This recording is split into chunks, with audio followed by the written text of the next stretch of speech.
Hey guys, welcome to today's Vehicle Visionary. I apologize for not having put much content out as of late, and it's obvious why with all the issues with the COVID-19 and all the problems and restrictions that's created. It's been a little bit harder to get to some of the dealerships and do what I normally do, but thankfully a friend of mine has loaned me her 2009 Pontiac Solstice, and we're going to take a look at this really interesting car today. And something I had never really paid a lot of attention to until she picked this up, and I've been able to work around it and look at it and drive it, and it's actually a very interesting little car with a very interesting history. I hope all of you are doing well right now. Tell me in the comments how you're doing and what you're doing to stay sane, so to speak, if you're stuck in the house and not able to go about doing your normal activities. Hopefully this video will help provide some release from some of the stress and strain that maybe you've been dealing with. I appreciate all of you guys and hope you're doing well. So let's talk about the Pontiac Solstice that was produced for the 2006 through 2009 model years. And when it was initially released for order, you would have thought that it would have lasted a lot longer than that, and I'll tell you why if you don't already know why this car was eventually not built anymore after just a few short years. But here's the interesting start that this car had. When it was initially made available for order, within the first 10 days of that availability, there were 7,000 orders made. And throughout the next few months, there were another 7,000 or 6,000 orders, I should say, total. And so the car took off very quickly. And it is obviously a great looking little car. It has some very nice racy looking lines, and it's fun to drive. I'm going to take you on a test drive later on today and show you how well this little Solstice actually hugs the road. It's very, very impressive. So with such a strong start, so many orders, what ultimately happened? Why was the Solstice only produced for just a few years, basically starting with the 2006 model year through 2009, which is what this one is? Well, it all had to do with the housing crisis of 2008 and the economic downturn that was experienced as a result. And as you probably know, General Motors, of course, closed the Pontiac division, basically did away with it, and that is why this car was not produced any longer than it was. I have to wonder, would GM still be producing the Solstice? What would it be like today? What would it look like? What kind of horsepower would it be putting out? Speaking of that, let's open the hood and talk about the two engine options that were available if this was something you wanted to pick up back when it was available new. There are a lot of positives about the Pontiac Solstice, but there's also some negative quirks, if you want to put it that way.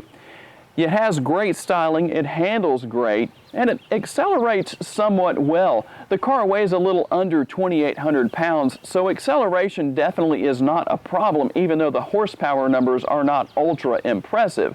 Although back in the time frame when this car was built, you didn't have as many vehicles making such high amounts of horsepower as we do right now.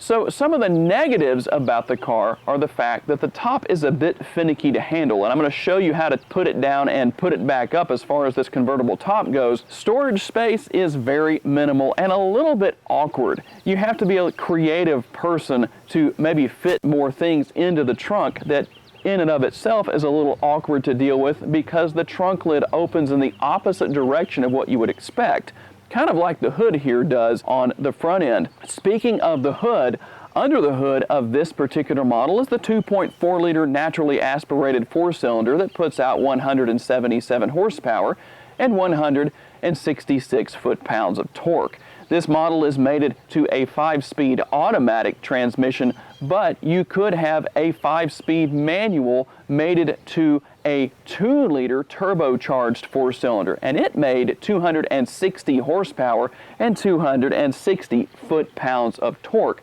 So obviously there was going to be a different driving experience if you had the more powerful of the two engine options. And keep in mind, this car does not weigh a whole lot. But overall, it is a pretty interesting little car, and it's a lot of fun to deal with. That is until you start trying to put the top down. Let's take a look at that, and I'll show you this interesting process. Okay, let's talk about the steps to putting the top down and storing it away here in the trunk. It's not that terribly difficult necessarily, but it is something that is not automatic at the same time. It's all done manually, and you're supposed to lower the windows on these doors just a little bit, if not all the way I have them here. Although I have discovered that you can actually lower the top down with the windows all the way up. Just depends on what you want to do, but the manufacturer recommends that you lower the windows just a little bit. It is what it is. I've discovered that that's not necessarily true. So once you've done that, you will have to open the rear trunk up, and that releases a couple of pieces on each side that allow you to actually move the top and store it into the trunk area itself. But of course, there is one latch on the top itself, just above the rear view mirror, that you're going to have to move out of the way. And you're supposed to actually store it with that latch undone. Don't put it back in place. There's a hook that actually sticks out, and that could get damaged or maybe do some damage to the top or other areas of the interior of the trunk there if you leave that exposed. So make sure to leave that open, in that open position after you unlatch it. And then it's just as simple from the inside or the outside. There's a little bar on the top itself here that you're supposed to use to actually move it, and so you can push on that from the interior or just reach in through the window and move that. The top's not that heavy, and then you just store it down in place. But there's one more thing you're going to want to know about. Once you have removed the top and put it back here to store it, it's still not all the way down.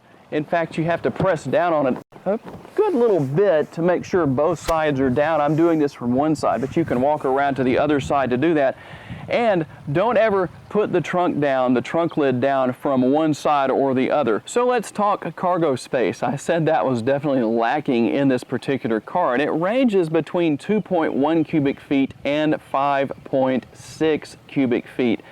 And honestly, it wouldn't be so bad if it wasn't for the way the rear trunk here is configured, but obviously with the way it's set up and everything is configured back here, there's just not a lot of space. But one thing I do find rather interesting, and whether or not I could fit in this trunk, I don't know. I haven't tried that, and I don't know that I'm going to. You'll find out on the screen here in just a minute if you see me trying to get in here and if I fit or not. But I will say this. There are a couple of interesting items to note back here. One being the fact, obviously there is no spare tire for this car, so there is a little repair kit. You can air a tire up if you need to right here. That's available. It just has its own little compartment back there where you can strap that in, make that stay in place. That's available if you need it. Now, what would happen if somebody got stuck inside the trunk area here with the lid closed? Well, hopefully their head would be facing toward the left-hand side of the car, because that is where there is a release. It's found right here, just across from where your air pump is located, your tire repair kit.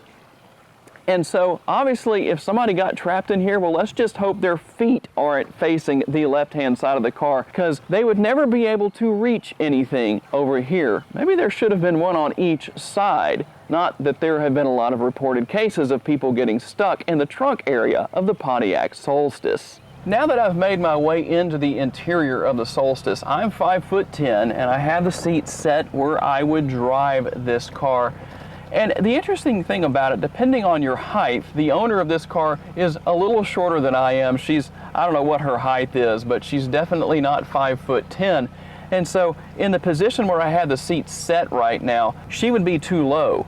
But when you move the seat forward, it actually moves forward and up. So there is an advantage to that. If you happen to hop into one of these, if you find one and you're interested in buying it, she had the same experience that other people might have, where the first time she hopped in it, the seat was back, it was lowered. You know, like I say, those two things work at the same time simultaneously. So she said, I'm not going to be able to see out of this car. But then she adjusted the seat and it moved forward and up, and she has no problem driving this car whatsoever.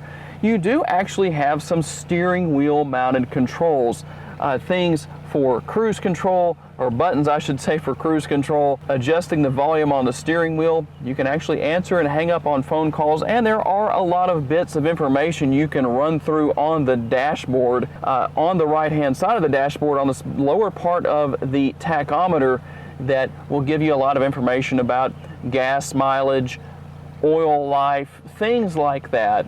And it's really a pretty simple and basic interior with all of your buttons and switches here.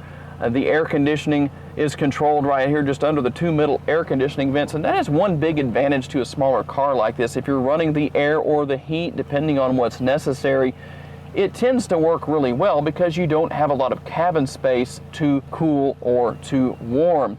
One thing I will say, the screen for your radio with the clock and all the information on it right there, depending on where the sun is and how the light is shining, it can be very difficult to see at times. Just a little something to consider here. And there is a 12-volt power outlet right here, and that is primarily for that inflation kit that I showed you in the trunk. That is powered through the vehicle itself. It's not actually battery powered, which is a good thing. Okay guys, we've got the Solstice out here on the road, and I better mind my manners because the lady who owns this car is holding the camera. And so I better be good, but actually I think she wants me to drive it kind of the way I know how to drive. So we're gonna get up here. If you watch me regularly, you know that this is my regular route when I'm out in this part of town. And that means we got some nice corners to go into and see how the Solstice handles. Now, I will say, if you're looking for a high horsepower vehicle, I know I gave the numbers earlier as far as the horsepower and torque. It's not super fast, but I'm gonna tell you what, the way it handles and the way it drives is like a go-kart. I mean, the steering is nice and tight. We've spent so much time getting this car cleaned up now, and everybody's mowing their grass today. Here's another one. So I'm gonna have to drive like I'm in England in the wrong lane there. But anyway, the handling of this little car is just incredible. And being that it's an 11-year-old vehicle, the previous owner took very good care of it. I believe my friend is the third owner of the vehicle. And so, but one thing you will notice, there is some road noise, so I'm gonna step on it here a little bit of road noise, but you know what? For the way it handles, I can't complain at all. If you're looking for something that just handles well and drives well and responds to your touch, this is a really good car. I mean, 177 horsepower is not much, but being that this car weighs 2,700 pounds, it's really fun. You really don't know the difference in the lack of horsepower because of the fact that this little car handles so well. The steering is really tight, and part of that is probably the fact that this car has not been driven a whole lot, so it doesn't have a lot of miles on it, and so the steering is just super responsive. Tell me about your Solstice if you have one. How does it respond to your touch? How many miles does it have on it? And if it's a somewhat high mileage vehicle, well, tell me how it handles. So here we go into a pretty good little corner here, not even letting off one little bit. I'm cruising along pretty good, and I mean, this thing's just hugging the road. That is absolutely incredible. Wow, I am very impressed. I'd almost like to turn around and go and do that again, just because that, out of all the times I've gone through that corner in different cars, this has to be one of the absolute best handling vehicles I've taken through there. And I'm not going to say how fast I was going, but I was going a little bit above the speed limit, to say the least. And you can probably tell by the shot on the camera that really this car just didn't even hardly move. There was no body roll in it. I mean, it kind of moved over just a little bit. I could tell that it was in it. We were in a sharp corner.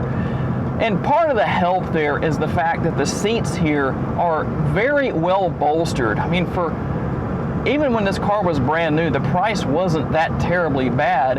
And there are a lot of cars I've driven in the past that were more high-performance sports cars than this one is, that didn't have the bolstering that these seats have. So really there is just a great added advantage right there. But of course, the overall steering capacity and capability of the Solstice made driving through that corner super, super simple. So I'm going to get out here and give you a little bit of an example of acceleration here.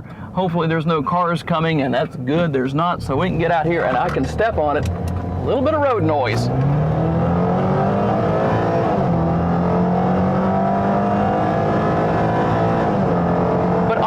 that adds to the feel and the fun of driving a vehicle like this. Having that extra sound, it's fun. Okay guys, that will bring to a close my time with the 2009 Pontiac Solstice. I really appreciate all of you for being kind enough to take the time to watch and for supporting my YouTube channel here with Vehicle Visionary. Make sure to hit the like button if you enjoyed this video. That tells YouTube that they need to put this video in front of more people to enjoy, and share it on your timelines on social media. Leave me a comment and let me know that you are here. Tell me how you're doing. Tell me what's going on in your world during this time in our lives. And if you haven't subscribed just yet, please be sure to do so. I would really appreciate that. Thank you all for your time today, and I will see you next time on Vehicle Visionary.